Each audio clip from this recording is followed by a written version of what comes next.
The Federal Reserve Bank manages the nation's money supply, buying and selling government bonds, adjusting interest rates. The Fed stimulates the economy by lowering interest rates to make money cheaper and borrowing and thus spending easier. It slows the economy by making money more expensive and borrowing harder by raising interest rates. Occasionally, the Fed chairman, for many years Alan Greenspan, emerges from his temple and makes somewhat cryptic pronouncements about where he and his crew are trying to steer the economy.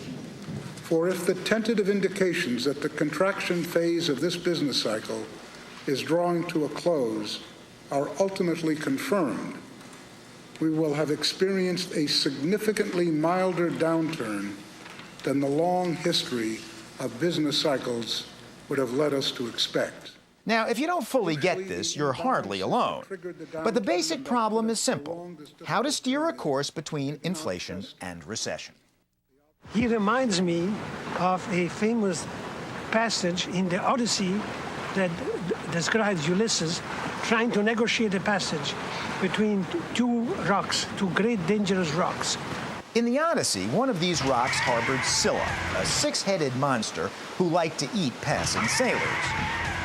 In our epic, Scylla represents the dangers of inflation. And beneath the other rock lay Charybdis, a ship-sucking whirlpool. For us, it's the downward spiral of recession. We were at sea a number of years ago with two Nobel Prize-winning economists, the late Franco Modigliani, seated, and Bob Solow, who took a day from their vacation in ritzy Martha's Vineyard, Massachusetts, to explain the analogy between Ulysses' passage through Scylla and Charybdis and the Federal Reserve Chair's job at the helm of the economy. And so he's trying to steer a course somewhere between those two things without coming between Scylla and Charybdis, if you like it, without coming too close to either, and certainly without getting all the way into the whirlpool or into the sea monster. Like Ulysses, the Fed is forever navigating treacherous waters. In recent decades, the greater fear has been Scylla, the monster of inflation, because inflation robs innocent victims of their wealth, threatens to devour them and the economy as a whole. There are many, many costs that society faces when there is inflation.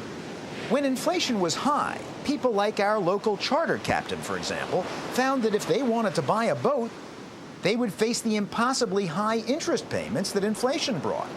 Those who wanted to buy a house on shore faced double-digit mortgage rates. And retirees on fixed pensions had to give up their dream of retiring to resorts like Martha's Vineyard. Inflation turned around their expectations, reduced the value of their income, and sent them home on the afternoon ferry. So there are really great costs, and the worst part is that once you get into inflation, to get out of it is very costly. If people take the view that inflation doesn't matter, then there is no end to inflation, because unless we make an effort, inflation does not stop by itself. But you see countries around the world, you read in the papers, 1,000% inflation in a year and so forth. Those countries still function, don't they? Oh, are they unhappy? You should be there, and you will hear how people waste their time in all kinds of operations which are due only to inflation.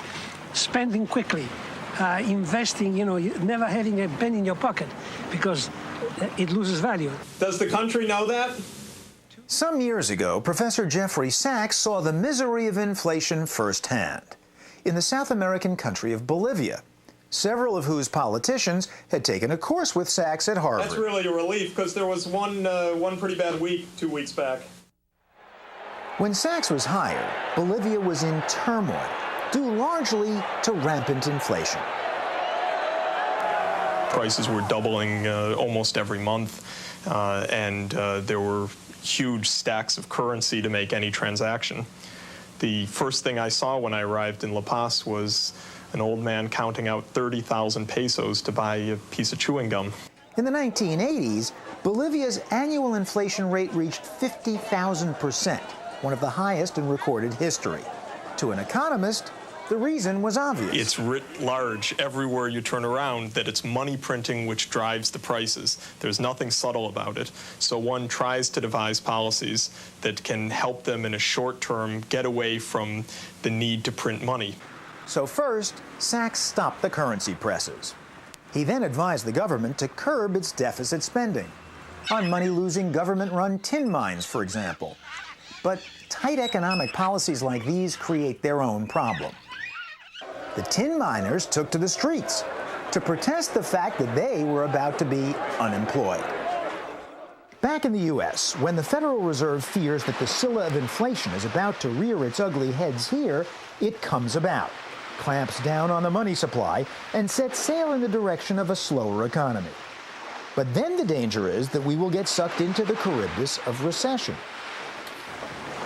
If you go too far, if you steer too hard in that direction, then you get forces which begin to pull the economy down. That's the Charybdis whirlpool. A little bit of recession creates a little pressure for more recession. My business is bad. I buy fewer materials. I lay off workers. They can't spend incomes they don't have. My suppliers find that they're losing money, and that can accumulate too. In short, if a country's central bank, like the Fed, comes down too hard on inflation, it can slow the economy in ways that could make it hard to revive. That's what happened in Bolivia, which has barely grown at all in the years since Jeffrey Sachs helped whip inflation there. A similar pattern repeated itself in Indonesia, in Argentina, and, though less drastically, has throughout the history of the United States. And if you think inflation makes people unhappy, just look at unemployment. It's typical to have higher rates of stress-related diseases like cardiovascular problems, heart attacks, high blood pressure, ulcers, alcoholism, cirrhosis of the liver. All those have been shown in higher incidence among chronically unemployed, dislocated workers. A sailor tries to steer a middle course by keeping an eye on which way the wind is blowing, watching for dangerous cross currents, scanning the sky for storm clouds ahead. So too, the Fed chairman on his odyssey consults a variety of economic data and trends. The complex nature of the economy and the chance of false signals demand that we cast our net broadly, gathering information on prices, real activity, financial and foreign exchange markets, and related data. As our economists point out, even after years of low inflation, we ignore it at our peril. So too recession. You have to worry about both of them. The big mistake is to concentrate on only one thing. Of course, there are extreme times in the bottom of a deep recession. You don't worry about inflation. If you were all the way over on the Scylla side, you'd have eyes only for Charybdis and vice versa. It's when you're going down the middle that you have to keep looking one side or the other.